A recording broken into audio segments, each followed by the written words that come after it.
Good morning, Coffs Harbour. And since this is the first morning that I woke up in your beautiful country to the sound of waves and birds, I also say good morning, Australia. Well, the first question that I'm going to start with, because I don't have many answers, it's why? Why did I come here? Some of you asked me yesterday, why are you here? Why did you travel all this way? It was 3 days actually. Very much aware as an environmentally minded person of my giant carbon footprint, while in Europe every week we have kids marching for climate in Brussels and all over in capitals in Europe and demanding from us middle-aged and wiser decision-making to do something about it. So, and to ensure that actually those kids have a future. And I'm here because I really believe that we are all in it together, that neither Europe, nor Australia, nor Asia, nor America can do it on their own, that we all have to connect and we have to ensure that we take action for a sustainable future. So that's why I'm here, and I believe also that now we have a great opportunity. Times are good for policy making in environment. In Europe, we started the resource efficiency agenda in 2010, which was the heat of the economic crisis. There was no space for environmental policy making, I can tell you. That's why we started with resource efficiency. We started with making the argument that there is economic sense in environmental policy making because we have these huge challenges that we have to face, and because in every economic political crisis there is an environmental underlying reason. So that's why I'm here, and I think that also it's high time that we as decision makers connect with each other. I see that business is already doing it. When I walked yesterday around the hall, I saw many businesses that we regularly meet in Europe being also present here, and I think that it's high time for us also to connect. So. I'm happy to be here on the 23rd anniversary of this conference and to tell you about how in Europe we think about resource efficiency and circular economy, and also to hear from you, indeed, your stories, your experiences, and hopefully we will find common solutions. So my next slide is about the megatrends and challenges, and indeed, there is an opportunity, but the challenges are also grave, they are serious, they are important, and they are urgent. And we should not face them with neither fear nor indifference. And it is good to have forums like the one today, because it is exactly here that the problems of today meet the solutions of tomorrow, and we find solutions. We find many solutions that are out there, that are ready to be found, and I really believe it's important for Europe and Australia to connect because we all share an awareness about how important it is to innovate, how important freedom is for innovation, how important it is to combine both regulation and incentives in order to get further, both on policy and in business. So here on this slide, you see the scale of the challenge. You see how resource use has risen throughout the 20th century and where we expect to be in 2050. And I can tell you, the 2050 is a daunting challenge, because half of the urban settlements that a 10 billion population would need are not built yet. So we still have to scave the steel and the cement and all the resources to build those settlements. The increase in biomass demand is projected to rise by 50%. So we will need 50% more biomass, 50% more metals, 100% more minerals, non-metallic minerals in 2050. And at the same time, we have to reduce greenhouse gas emissions by 80 to 95% in order to achieve climate neutrality and to be able to have the stable climate that we have enjoyed so long, that we take for given, and which is not. So, of course, as I said, these challenges are daunting, but we should not be afraid of facing them. There are solutions there, but there are no simple solutions. And here on this slide, I've put the Sustainable Development Goals because they show the complexity of the agenda that we all have to work on. And that's why the UN now created this positive agenda for all. And it's not simple. We have to combine environmental policy with social policy, with economic policy in order to get further. We see what happened in France. There was this marvelous idea to get price on pollution, and at the same time, it was because of social inequality reasons. We have now the Gilets jaunes in Paris marching, destroying a city that we all love to see untouched. So we have to combine the social and the environmental considerations in one in order to get further. And this change will not come without an effort. Many of you are business leaders, so you know how difficult it is to run a company, how much leadership, innovation, how hard decisions need to be made. So what to say about running a country, running the European Union, or trying to make the world a more sustainable place? So the challenge is huge. And in Europe, we have provided solutions and a way forward, a positive agenda that combines environmental and economic considerations. And we have developed the circular economy strategy. So this is what I'm going to talk about today. And here is a picture of what the circular economy means. In simple, complex terms, it's about keeping the resources, the products, and the value that we have embedded in them in the economy for as long as possible. Yesterday I heard a lot, well, in Australia we have so much land is cheap, so why should we build recycling infrastructure? Why should we go further? Well, I mean, I can give you a very extreme example. For instance, if I ever get enough of my husband and I decide to take off this golden ring, so should I throw it away because it's cheaper? No, I will get it recycled. I will get somebody else maybe wearing it. But it's very important. And although the values that we have in our resources are not so evident, we still have, I mean, our mobiles, they cost more than this ring. We have also some hidden value in bio-waste, the nutrients that we have to return to soil, the metals that we have to keep on circulating in the economy, the paper that has such a big environmental impact on its extraction and production. And also many just take every single resource and you see how much resources have been used in order to extract it and how important it is to keep the value in those resources and keep on circulating them in the economy. So that is why in Europe we have this idea of the circular economy, which is underpinned by a comprehensive policy by now. And there are 3 dimensions to it. So first of all, as I said, we have to make sure that we close the loop, close the circle, so that the resources are back into the economy.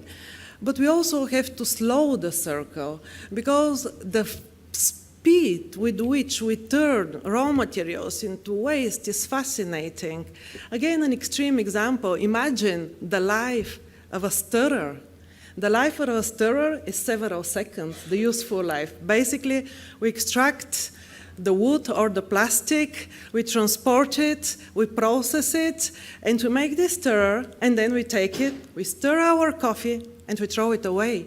So the lifetime of this terror, the useful lifetime is just a few seconds, and all the effort that has gone in. So we have to slow this circle. And we also have to narrow it down. We have to prevent waste, and that is really the next frontier. Yep, so indeed. And also when we face this challenge, we have to face it with humility. We have to know that it doesn't provide the answer to everything. And this is a Sankey diagram of resource use in the European Union, how much we extract, how much we use, and how much gets back.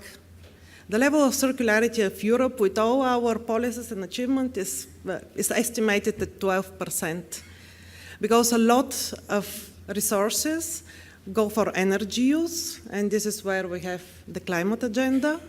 A lot of resources, of course, go for biomass, for feed and food. And with the global rise in meat consumption, we will have further challenges in that, as I said. And only a very small percentage gets back into the economy.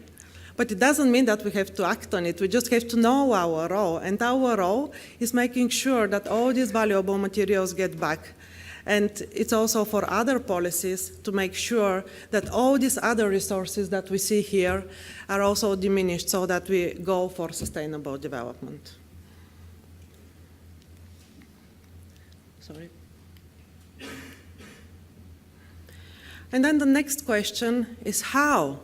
How are we getting there? Will these big policy agendas help? Well, they do. I think that it's important to have political leadership. I think it's important to get the direction, but at the same time, where change happens is at your level, at the level of municipalities, of communities. Change happens by business being forward-looking and innovative. This is how change happens. And in Europe, we have a number of forward-looking communities, enterprises, and here I just want to illustrate two of them. The one is Ovam. This is the Flemish region in Belgium, which has very high recycling levels, and they started doing a lot on prevention and reuse of all kinds of materials, not only the more evident ones, such as textiles or furniture, or electronic equipment, but also construction materials.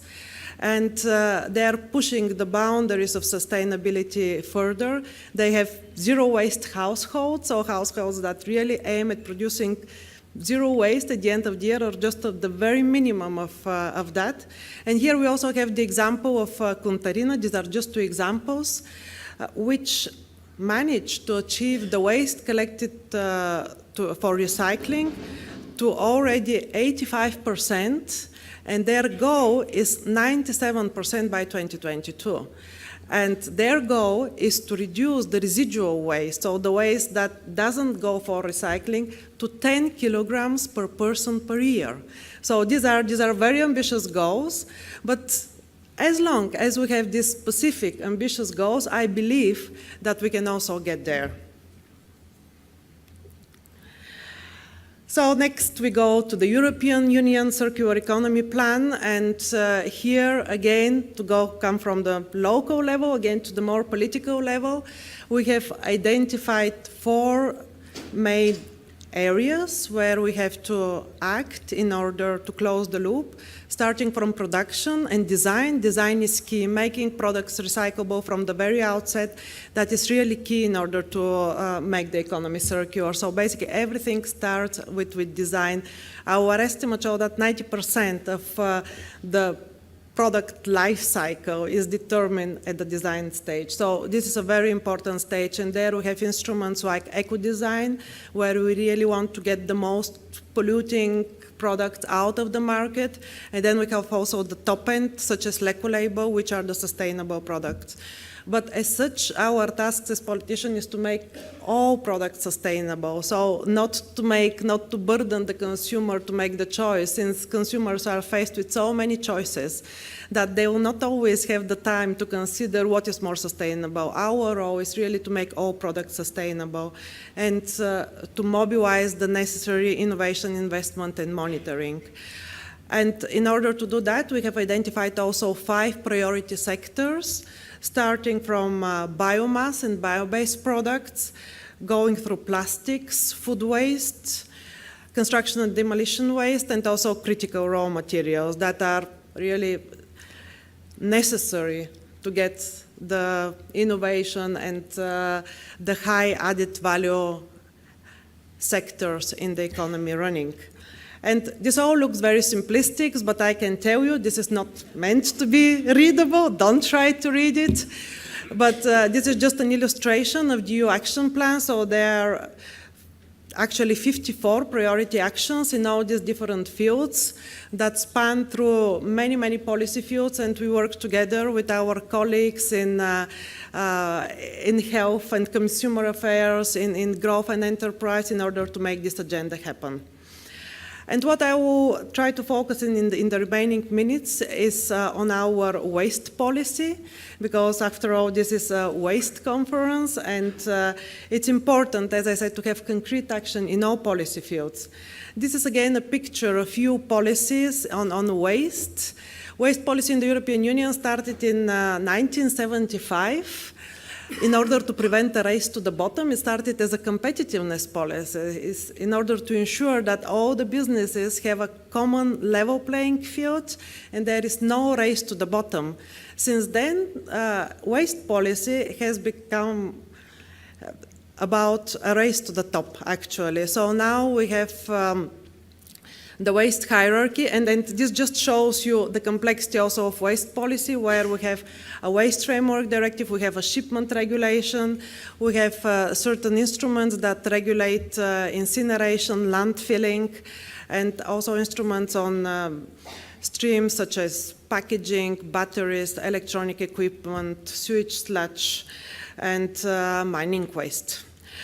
So, as I said, the waste hierarchy is about a race to the top. This is what guides European policy, and at the top we have prevention, then we have preparing for reuse, recycling, and only at the very bottom is other recovery or really disposal. And based on this waste hierarchy, in 2018 we adopted new waste legislation, with which Europe and all the member states set themselves the goal to achieve 65% recycling by 2035, with interim targets that are for 2025, 2030, and also to reduce a long-term target to reduce landfilling to 10% by 2035. It was important to have this gradual increase of recycling and only a long-term target on landfilling in order to ensure that we prevent investment in reducing landfilling, because sometimes these are easy fixes. But we know that in the longer term, also because of our climate agenda, we will really need to go for more recycling rather than other recovery. So that is why we only have this long-term target on landfilling and a stepwise approach on recycling. And we also have targets on packaging, where the overall targets for all packaging is 70%, and we have specific targets for plastics, wood, ferrous metals, a specific target for aluminium and glass and paper. But of course, just setting targets is not sufficient. In order to be able to advance, we need also the instruments, and this is what the Waste Framework Directive also encourages. Developing the right instruments to achieve the targets, and separate collection here is key. As yesterday I heard, waste has to be handled with care. It's very important to do that, to treat really waste as a resource, not as something that we have to hide, that we have to bury in landfills. It's really important to treat waste as a resource, and handling waste with care starts from separate collection. And we work a lot with member states, and sometimes we hear, well, our population, you know, they will not participate in separate collection. Well, that's not true. I think that once, for me as a Bulgarian, I came to Brussels from a system where there was no separate collection back in 2005 in Bulgaria. And from day one, I started separating my waste without a problem. As long as separate collection is made convenient to the citizens, they will participate in it. So that's very important, having enough separate collection points, making it really easy for the citizens. And that is important. Education is also important, that's true. Awareness raising, but first of all, our role is making it convenient and easy for the citizens. And in Europe, we have obligations now to collect separately a number of streams and materials from paper, metal, glass, and plastics. Then by 2035, everywhere in Europe, bio-waste has to be separately collected. And as of 2025, also textiles and hazardous household waste that pollutes the other streams. We also have obligations on selective demolition and sorting of construction and demolition waste. Member states have to ensure that all these obligations are in their waste management plans, and that no separate collected waste is incinerated or landfilled. Then we also have economic instruments, and that's very important, making producers responsible for their waste, and also ensuring that in our investment and financing we plan for the future, that we don't create locks in certain solutions that will actually suck all the waste away from recycling towards options that are not preferred. Yeah. So, well, this is what I'm going to tell you about waste, the framework, EU policy on waste, and I just want to mention something that is in the mouth of everybody currently, and that's plastic. We also have a comprehensive strategy on plastics. And most recently, we adopted a new directive which restricts the use of certain single-use plastic items where there are available alternatives.